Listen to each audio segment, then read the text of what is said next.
Let's be honest, trying to make your money work for you these days can feel like a real puzzle. How do you find any kind of growth without taking on these huge, terrifying risks? Well, today, we're going to break down an investment strategy that's designed to do just that. Let's dive right in. Does this feel a little too familiar? You know, the so-called safe investments are barely keeping your head above water with inflation, but then you look at the stock market and its wild swings, and it can be pretty nerve-wracking.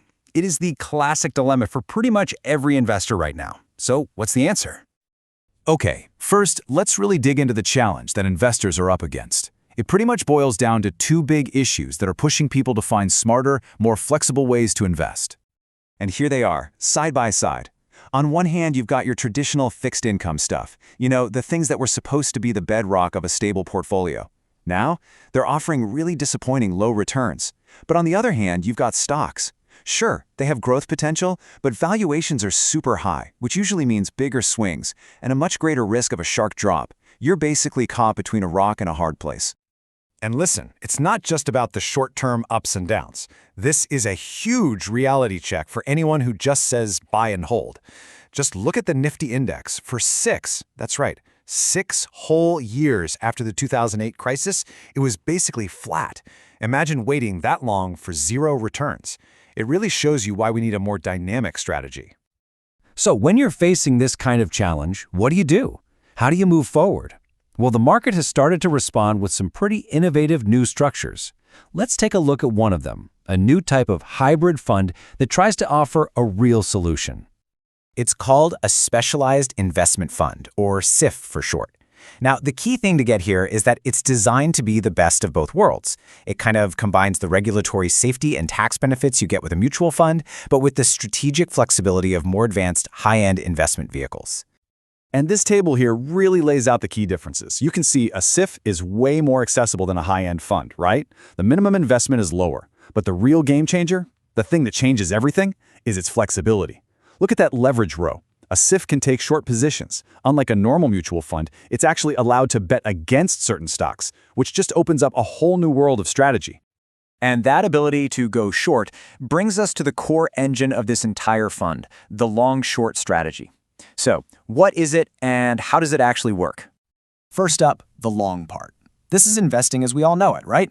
You find a good company you believe in, you buy its stock, and you expect it's going to grow in value over time. It's the optimistic, foundational piece of building wealth. Simple enough. Okay, now for the short part, and this is where things get really clever.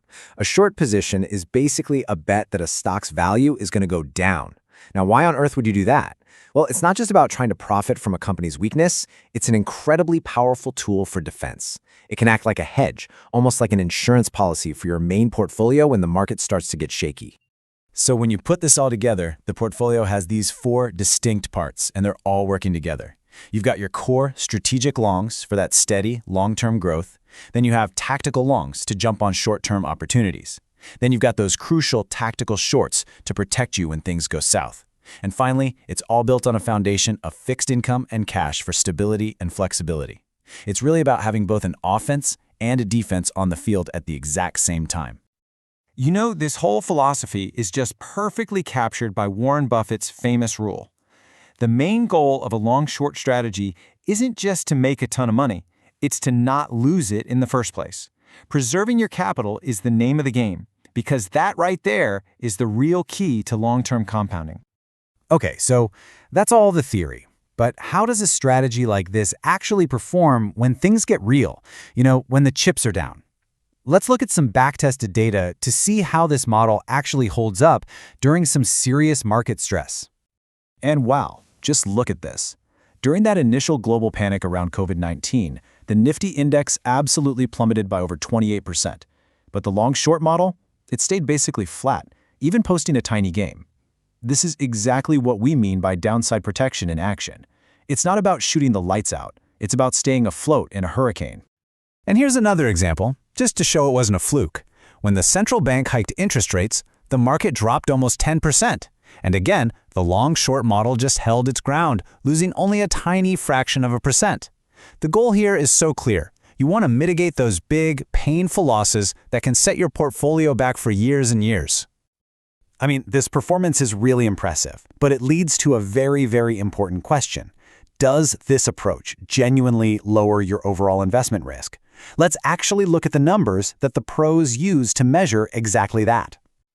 Okay, so this table gives us two super important risk metrics. For the long-short model, you can see the Sharpe ratio is 1.70 and the beta is 0.29.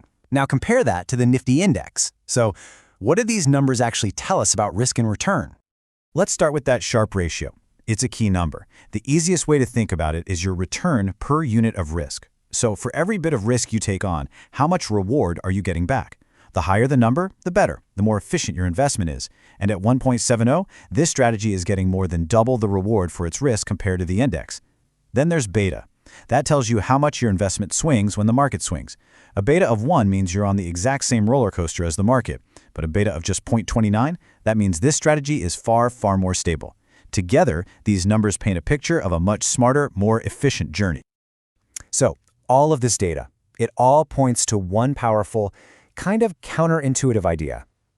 The real secret to winning in the long run, it might just be about focusing on not losing. Let's explore that final concept. Okay, this slide is the absolute key. Honestly, this is the whole story right here. Look at Portfolio 1 on the left. It's aggressive, right?